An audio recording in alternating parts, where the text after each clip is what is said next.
Je me souviens encore du moment exact où mon monde s'est effondré. Ce n'était pas un fracas comme dans les films. Il n'y avait pas de musique dramatique en arrière-plan. Ce n'était que le silence assourdissant après les paroles de Julien. Personne ne te voudra plus. Tu as perdu ton éclat et tu n'es pas prête pour ce changement dont tu parles tant. 10 ans de ma vie. 10 ans investis dans un homme qui a réussi, en une seule phrase, à réduire toute ma valeur en poussière. C'est drôle comme la trahison en elle-même n'a pas fait aussi mal que ces mots. L'image de lui avec sa collègue de travail était douloureuse, bien sûr, mais les mots étaient tatoués sur mon âme. Cette nuit-là, assise par terre dans la salle de bain, le téléphone encore en main, et les messages explicites entre lui et Marianne illuminant mon visage, je me suis demandé combien de fois je m'étais dévalorisée pour qu'il puisse grandir. Combien de promotions j'ai refusées pour ne pas menacer son ego fragile. Combien de rêves j'ai rangés dans un tiroir pour que les siens puissent fleurir en premier. Tu as perdu ton éclat, a-t-il dit. Comme si mon éclat était quelque chose que je devais conserver pour lui plaire. Comme si ma lumière existait uniquement pour éclairer son chemin. Les jours suivants étaient un flou de larmes et d'appels non répondus. Des amis inquiets m'envoyaient des messages que je lisais et ignorais. Mes parents appelaient insistentiellement, voulant savoir pourquoi j'avais rompu avec un garçon si bien. L'ironie était palpable. Tout le monde se souciait de mon bien-être, mais peu étaient disposés à entendre la vérité. Que derrière ce garçon si bien se cachait un homme qui a systématiquement détruit ma confiance en moi pendant une décennie entière. Camille, es-tu sûre de ça? Julien a toujours été ta sécurité, a dit ma mère au téléphone 3 jours après la rupture. J'ai retenu un rire amer. Sécurité? Quel genre de sécurité est construite sur des mensonges, maman? Toutes les relations ont des problèmes, ma fille. Ton père et moi aussi avons traversé des crises. Il m'a trompée avec son assistante, maman. Et ensuite, il a dit que personne ne me voudrait plus. Le silence de l'autre côté de la ligne fut sa réponse. Ça a toujours été ainsi. Ma famille préférait le silence à affronter toute situation inconfortable. C'était plus facile de faire semblant que tout allait bien, que j'exagérais, que peut-être j'avais fait quelque chose pour mériter la trahison. C'est Walter, mon thérapeute, qui m'a tendu la première bouée de sauvetage dans cette mer d'autodestruction dans laquelle je me noyais. Camille, qu'aimais-tu faire avant de rencontrer Julien? La question m'a prise au dépourvu. Qu'aimais-je faire? Mon identité était tellement entremêlée avec la sienne que pendant un instant je n'ai pas pu répondre. J'aimais peindre et courir dans le parc le matin. Et quand était la dernière fois que tu as fait l'une de ces choses? J'ai fait le calcul mentalement. Il y a 8 ans, peut-être, Julien disait toujours que la peinture était un passe-temps pour les gens sans ambition. Et courir, eh bien, il préférait la salle de sport, et j'ai commencé à y aller avec lui. Walter m'a regardé avec cette expression que je connaissais déjà bien. Ce n'était pas de la pitié, c'était de la compréhension. Camille, tu mérites plus que d'être un reflet des désirs de quelqu'un d'autre. La trahison de Julien est douloureuse, mais c'est peut-être aussi une opportunité pour te redécouvrir. Redécouvrir. Le mot a résonné dans mon esprit pendant des jours. Comment pouvais-je me redécouvrir si je ne me souvenais même pas de qui j'étais avant lui? La réponse a commencé à émerger lentement, comme les premiers rayons de soleil après une nuit orageuse. J'ai acheté des toiles, des pinceaux et des peintures. J'ai mis mes baskets de course poussiéreuses et suis sortie au parc par une matinée fraîche d'automne. L'air entrant dans mes poumons avait un goût différent, celui de la possibilité. Ma première peinture après des années a été un désastre. Des couleurs sans harmonie, des traits hésitants. C'était le portrait parfait de mon état d'esprit. Mais il y avait quelque chose de libérateur à créer, quelque chose d'aussi imparfait, quelque chose de vraiment mien. Juliette, ma meilleure amie depuis l'école, a été la première à remarquer le changement. « Tu as l'air différente », a-t-elle commenté, pendant que nous prenions un café dans une boulangerie près de mon nouvel appartement, un petit endroit, mais à moi, sans souvenir de Julien dans chaque coin. Différente comment? Je ne sais pas expliquer. Plus présente peut-être, moins anxieuse à l'idée de plaire. Juliette a toujours été directe, presque brutale dans son honnêteté. C'était ce que j'admirais le plus chez elle, et ce que Julien détestait le plus. Julien m'a appelé hier, ai-je avoué, observant son expression changer. Instantanément. Et que voulait le distinguer, monsieur? Il a dit qu'il avait fait une erreur, que Marianne ne signifie rien pour lui, qu'il veut revenir. Juliette a roulé des yeux avec tant de vigueur que j'ai cru qu'il allait tomber par terre de la boulangerie. Et qu'as-tu dit? Que peut-être qu'il avait raison sur une chose. Je n'étais vraiment pas prête pour le changement dont il parlait tant. Mais maintenant, je le suis. Et ce changement ne l'inclut pas.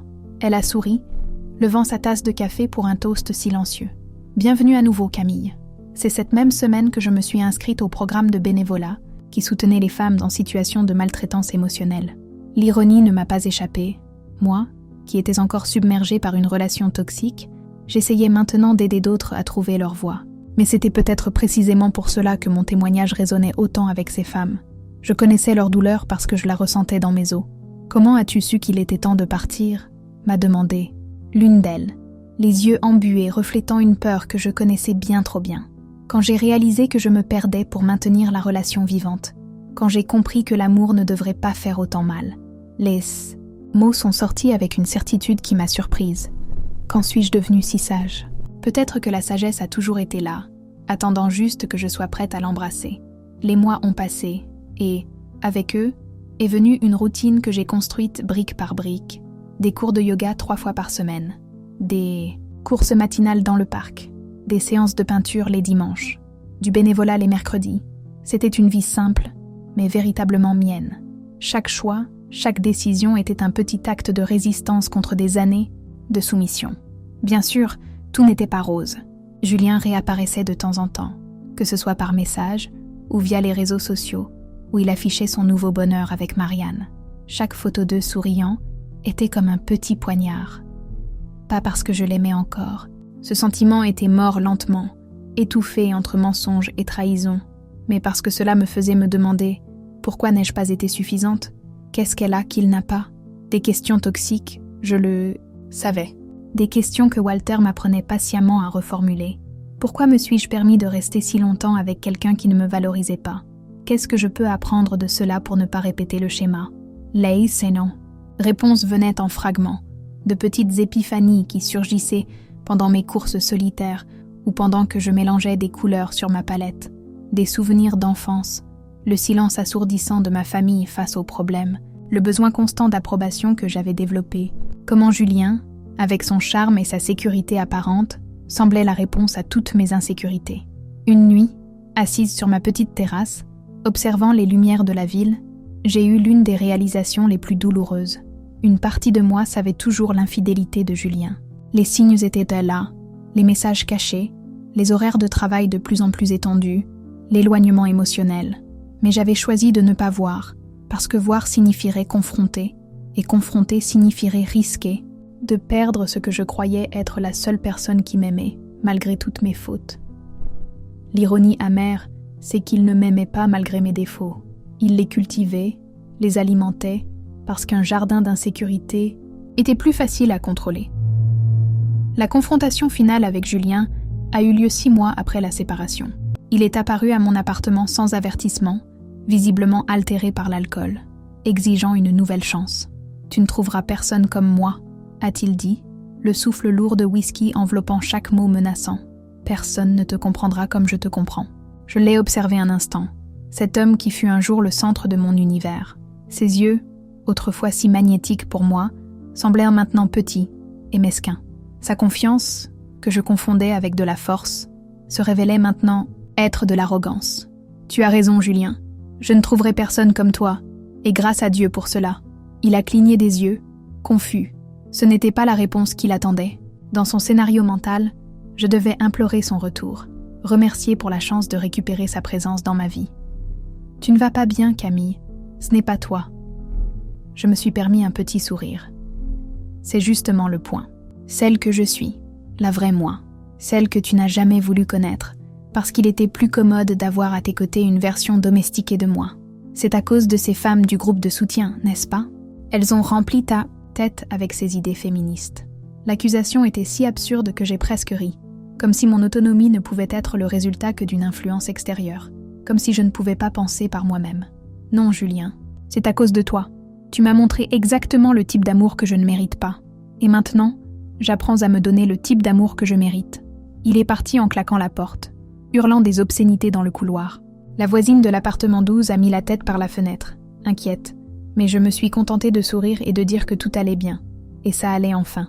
Je me souviens encore de la sensation de liberté qui m'a envahie après son départ. C'était comme si un poids invisible avait été retiré de mes épaules. J'ai mieux dormi cette nuit-là qu'en année. La transformation a continué, lente mais constante. Je me suis inscrite à un cours de peinture, où j'ai rencontré des personnes partageant ma passion pour l'art. Parmi elles se trouvait Michel, un professeur d'histoire de l'art aux yeux gentils et au rire contagieux. Notre amitié a grandi naturellement, sans pression, sans attente. Il m'écoutait, vraiment écoutait, quand je parlais de mes peintures, de mes peurs, de mes rêves, nouvellement découverts. Il n'essayait pas de me réparer ou de me modeler, il m'acceptait simplement tel que j'étais. Un jour, alors que nous nous promenions dans le parc après un cours, il m'a demandé ce que j'aimais le plus dans la peinture. La liberté, ai-je répondu sans hésiter. La toile vierge n'a pas d'attente. Peu importe combien de fois je me trompe, je peux toujours recommencer. Il a souri, comme si je venais de confirmer quelque chose qu'il soupçonnait déjà. C'est ainsi que nous devrions vivre, n'est-ce pas? Chaque jour comme une toile vierge, sans peur de se tromper parce que nous pouvons toujours recommencer. La simplicité de l'analogie m'a frappé de plein fouet. Combien de jours ai-je gaspillé à essayer d'être parfaite pour Julien, craignant de commettre une erreur qui pourrait le repousser? Combien de fois me suis-je censurée, dévalorisée, pour entrer dans l'espace limité qu'il avait désigné pour moi? Mes parents continuaient d'être un défi à part entière. Établir des limites avec eux était comme essayer de construire un barrage de ses propres mains, épuisant et souvent inutile. Il t'a demandé de tes nouvelles pour l'anniversaire de tante Martine, a commenté ma mère lors d'un déjeuner dominical, comme si de rien n'était. Qui? Maman? Tu sais qui? Julien. Il avait l'air si triste, Camille. Il a dit qu'il avait commis la plus grande erreur de sa vie. J'ai pris une profonde inspiration, comptant jusqu'à 10 mentalement avant de répondre. Maman, j'ai déjà demandé de ne pas mentionner Julien. Notre relation est terminée. Mais ma fille, tout le monde mérite une seconde. Chance. Ton père et moi, vous êtes vous, maman. Je suis moi. Et Julien a eu 1000 secondes chance. Chaque fois qu'il arrivait tard sans explication. Chaque message suspect que je faisais semblant de ne pas voir. Chaque promesse brisée. Tu as toujours été si dramatique, a-t-elle soupiré, se servant une autre portion de salade. Les hommes sont comme ça. Ton père non plus n'était pas parfait quand nous nous sommes mariés. J'ai regardé mon père, silencieux comme toujours, caché derrière le journal. C'est ainsi qu'il gérait les conflits, en s'absentant, laissant ma mère assumer le rôle de porte-parole de la famille. Il ne s'agit pas de perfection, maman. Il s'agit de respect. Julien ne me respectait pas. Et si je reviens vers lui après tout, je montre que je ne me respecte pas non plus.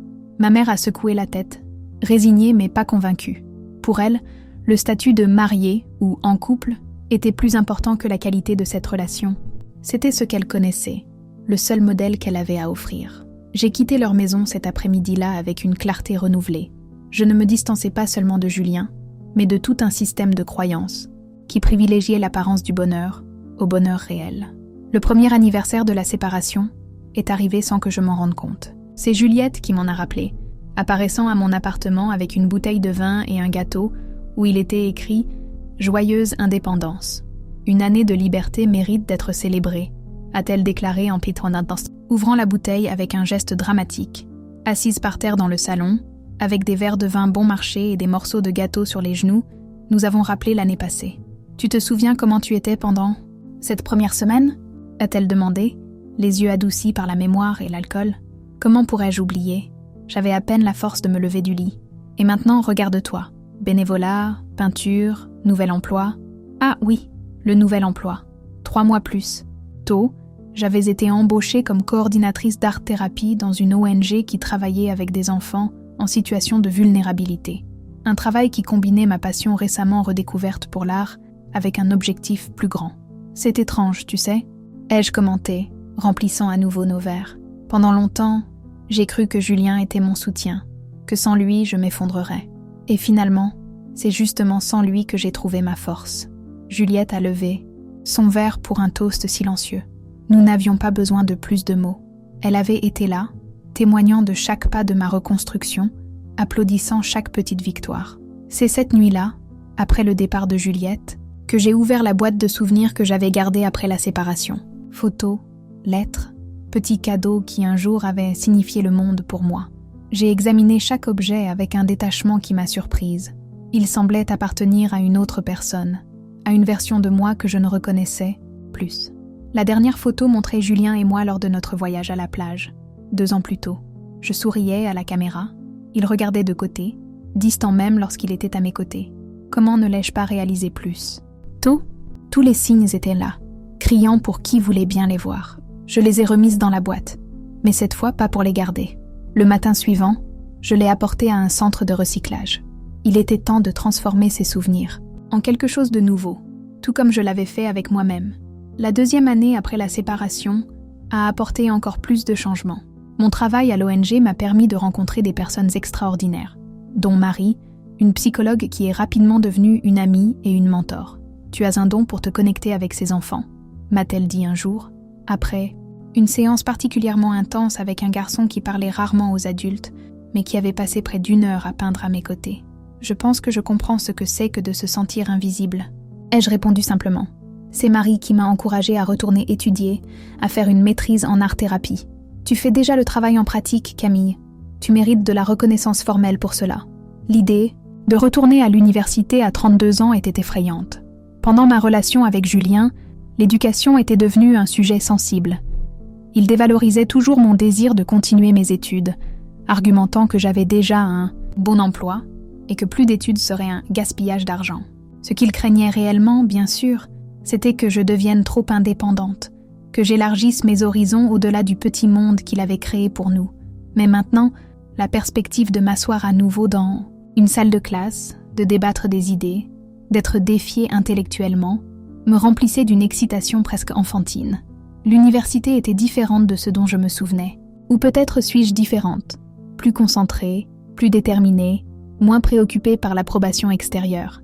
J'ai rencontré des camarades de tous âges, beaucoup comme moi, reprenant des études après des années de pause. Parmi eux se trouvait Charles, un infirmier de 40 ans qui avait décidé de compléter sa formation avec des connaissances en thérapie alternative. Nous sommes devenus amis rapidement, unis par des expériences de vie similaires. Lui aussi avait quitté une relation longue et toxique. « Comment as-tu su que tu étais prête à avancer ?» lui ai-je demandé un jour, alors que nous étudions ensemble à la bibliothèque. Il a réfléchi un instant, les yeux fixés sur un point lointain, quand j'ai réalisé que je passais plus de temps à être reconnaissant pour la rupture qu'à être en colère contre lui. Quand j'ai compris que cette relation m'a appris exactement ce que je ne veux pas pour ma vie. Ces mots ont résonné profondément en moi. J'étais aussi arrivée à ce point, presque sans m'en rendre compte. La colère, la rancœur, le sentiment de trahison, tout cela existait encore, mais comme des échos lointains, non plus comme la tempête dévastatrice qu'elle avait un jour été. Julien croisait encore occasionnellement mon chemin, généralement par le biais d'amis communs. J'ai entendu dire que lui et Marianne s'étaient séparés quelques mois après le début de leur relation, et qu'il était maintenant avec quelqu'un d'autre. La nouvelle ne m'a pas affectée comme elle l'aurait fait auparavant. C'était juste une information, comme savoir qu'il va pleuvoir demain, quelque chose à remarquer, mais sans s'inquiéter. Lors d'une de ces occasions, je l'ai rencontré lors d'une fête d'anniversaire d'un ami commun. Il a semblé véritablement surpris de me voir, comme s'il ne s'attendait pas à ce que je continue à vivre, respirer, exister sans sa présence. « Camille », a-t-il dit, s'approchant timidement. « Tu es différente. » J'ai souri, non par politesse, mais parce qu'il y avait quelque chose de véritablement comique dans son observation. Différente comment ? Je ne sais pas. Plus confiante peut-être ? Ce n'est pas de la confiance, Julien. C'est la paix. J'ai pris une gorgée de ma boisson, l'observant par-dessus le verre. La paix d'avoir enfin compris qu'il n'y a rien de mal en moi. Il n'y en a jamais eu. Il a semblé mal à l'aise, déplacé, comme s'il avait répété un scénario pour cette rencontre et que j'avais refusé de suivre les indications. Je suis désolée, tu sais, pour tout. J'étais dans un mauvais état et... Je sais, ai-je interrompu doucement. Et j'espère que tu vas mieux maintenant, sincèrement. Et le plus surprenant, c'est que je le souhaitais vraiment. Pas pour lui, mais pour quiconque était maintenant dans sa vie. Personne ne méritait de passer par ce que j'ai vécu. Même pas la femme qui serait avec l'homme qui un jour m'a blessée si profondément. Je lui ai fait mes adieux d'un signe de la main et me suis éloignée, sans regarder en arrière. Il n'y avait plus rien à dire, aucune dette émotionnelle à régler. Le chapitre était enfin fermé. Cette nuit-là, allongée dans mon lit, j'ai réfléchi à tout ce que j'avais changé en si peu de temps. Pas seulement extérieurement, avec un nouvel appartement, un nouvel emploi, de nouveaux amis, mais intérieurement. La femme qui un jour s'était définie par le regard approbateur d'un homme trouvait maintenant sa validation dans ses propres réalisations. La fille qui avait grandi en craignant de décevoir ses parents traçait maintenant son propre chemin, même lorsque ce chemin divergeait de leurs attentes. Le téléphone a sonné, interrompant mes pensées. C'était Michel. me demandant si je voulais aller à une exposition d'art le week-end. Notre amitié avait évolué lentement vers quelque chose de plus, quelque chose que nous n'avions pas encore nommé, mais que nous nourrissions avec soin, comme une plante délicate qui commence à germer. « J'adorerais », ai-je répondu, sentant cette chaleur familière se répandre dans ma poitrine. Ce n'était pas la passion dévorante que j'avais ressentie pour Julien, celle qui me consumait et me dévalorisait. C'était quelque chose de plus calme, de plus solide, un sentiment qui me faisait vouloir être plus moi-même, pas moins. Après avoir raccroché, je suis retournée à mes réflexions. J'ai pensé à toutes les femmes que j'ai rencontrées dans le groupe de soutien, chacune portant sa propre histoire de douleur et de dépassement. J'ai pensé aux enfants de l'ONG, qui malgré toutes les adversités réussissaient encore à créer de l'art d'une beauté touchante. J'ai pensé à Juliette, à Marie, à Charles, des personnes qui sont entrées dans ma vie quand je m'y attendais le moins et qui ont apporté avec elles des leçons précieuses. Et j'ai pensé bien sûr à Julien, à ces mots cruels qui un jour ont menacé de me définir. Personne ne te voudra plus. Tu as perdu ton éclat. J'ai souri au plafond sombre de ma chambre. Il avait raison sur une chose. J'avais vraiment perdu mon éclat. Mais ce qu'il n'a jamais compris, c'est que cet éclat n'était pas le mien. C'était un reflet de ce qu'il voulait voir en moi, une lumière artificielle et faible. Le véritable éclat, celui qui vient de l'intérieur, qui naît de l'auto-acceptation et de l'amour-propre, je commençais seulement à le découvrir. Et il était bien plus intense, bien plus vrai que tout ce que Julien avait jamais vu en moi. J'ai fermé les yeux, me permettant de ressentir de la gratitude. Pas pour Julien ou pour la souffrance qu'il a causée, mais pour ce que j'ai appris à travers cette souffrance. De la gratitude pour la force que j'ai découverte en moi, pour la résilience que je ne savais même pas que je possédais. Le matin suivant, je me suis réveillée avec le soleil entrant par la fenêtre et une certitude tranquille dans le cœur. J'étais prête à aimer à nouveau, si c'était le cas, prête à rester seule, si c'était mieux ainsi, prête pour tous les changements que la vie me réservait encore. J'ai enfilé mes baskets et suis sortie pour ma course matinale. L'air était frais, le parc encore vide à part quelques autres coureurs solitaires. J'ai senti mes muscles s'échauffer, ma respiration trouvait son rythme, et pendant que je courais, une phrase s'est formée dans mon esprit, claire comme le ciel au-dessus de moi. Changer est la seule constante, et je suis prête à évoluer.